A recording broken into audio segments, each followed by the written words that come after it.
வீட்டில் இருக்க எல்லாருமே முடிவு பண்ணுறாங்க. அப்போ பேச்சு சொல்கிறாங்க, கண்டிப்பாக குழந்தைங்களுக்கு பேர் வைக்கணும், ஐயரை பார்க்கலாம் அப்படின்னு சொல்கிறாங்க. சரி, ஐயரை வர சொல்லலாம் அப்படின்னு சொல்லிட்டு ஐயரை வர சொல்கிறாங்க. வந்துட்டு 2 குழந்தையோட ஜாதகத்தையுமே கொடுக்குறாங்க.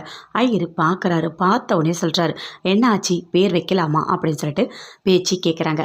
குழந்தைங்க எப்படி இருக்குது, ஜாதகம்லாம் எப்படி இருக்குது அப்படின்னு சொல்லிட்டு கேட்குறாங்க. அதுக்கு ஐயர் சொல்கிறாரு, இங்கே பாருங்கள், இந்த குழந்தை பிறந்த நேரத்தில் தோஷம் இருக்குது, இது தாயும் குழந்தையும் பிரிஞ்சு இருக்கிற காலம் அப்படின்னு சொல்கிறாரு.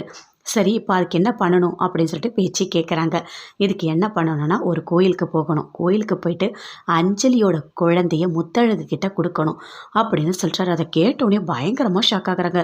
அஞ்சலி, ரெஜினா எல்லாருமே, என்ன இவர் உண்மை எல்லாத்தையுமே அப்படியே சொல்கிறாரு அப்படின்னு சொல்லிட்டு, ஐயோ, இந்த குழந்தைய தான் நமக்கு எல்லாமே நினச்சோம், கடைசியில் குழந்தைய போயிட்டு முத்தழகு கிட்ட கொடுக்க சொல்கிறாரே அப்படின்னு சொல்லிட்டு அஞ்சலி ஒரு மாதிரி பயங்கரமாக யோசிக்கிறாங்க.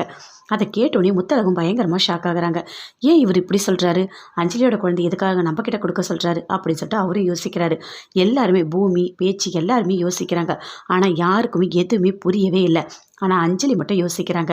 ஆமாம், முத்தழகோட குழந்தைய கடவுள் முத்தழகிட்டே சேர்க்கிறாரா? ஓ, அதுவும் தெய்வ குழந்தை நம்ம சொல்லியிருந்தோமே, அது ஒரு வேளை உண்மையாக இருக்குமோ அப்படின்னு சொல்லிட்டு யோசிச்சுட்டு இருக்காங்க.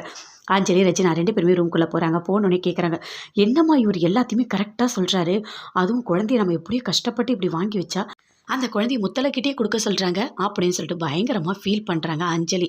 இப்போ என்ன தான் பண்ண சொல்கிற, பேச்சு அந்த சாயிர் என்ன சொல்கிறாரோ அதை தான் கேட்பாங்க. என்ன நடக்க போகுதுன்னு எனக்கே தெரியல, எனக்கே ரொம்ப கஷ்டமாக இருக்குது அப்படின்னு சொல்லிட்டு ரெஜினா சொல்கிறாங்க. அம்மா, நான் குழந்தையெல்லாம் கொடுக்க மாட்டேன், யார் சொன்னாலும் நான் கேட்க மாட்டேன், எனக்கு பூமி வேணும், பூமிக்காக இந்த குழந்தை என்கிட்ட கண்டிப்பாக இருக்கணும், நான் கொடுக்க மாட்டேன் அப்படின்னு சொல்லிட்டு அஞ்சலி சொல்கிறாங்க. இங்கே பாரு, இந்த வீட்டை பொறுத்த வரைக்கும் ஐயர் என்ன சொல்கிறாரோ அதை அப்படியே செய்வாங்க, வேற இப்போ என்ன பண்ணுறது அப்படின்னு சொல்லிட்டு ரெஜினா யோசிக்கிறாங்க. அம்மா, ஏதாச்சும் பண்ணுமா, ஆனால் நான் குழந்தை கொடுக்க மாட்டேமா அப்படின்னு சொல்லிட்டு அஞ்சலி சொல்கிறாங்க. சரி, இரு பார்க்கலாம்.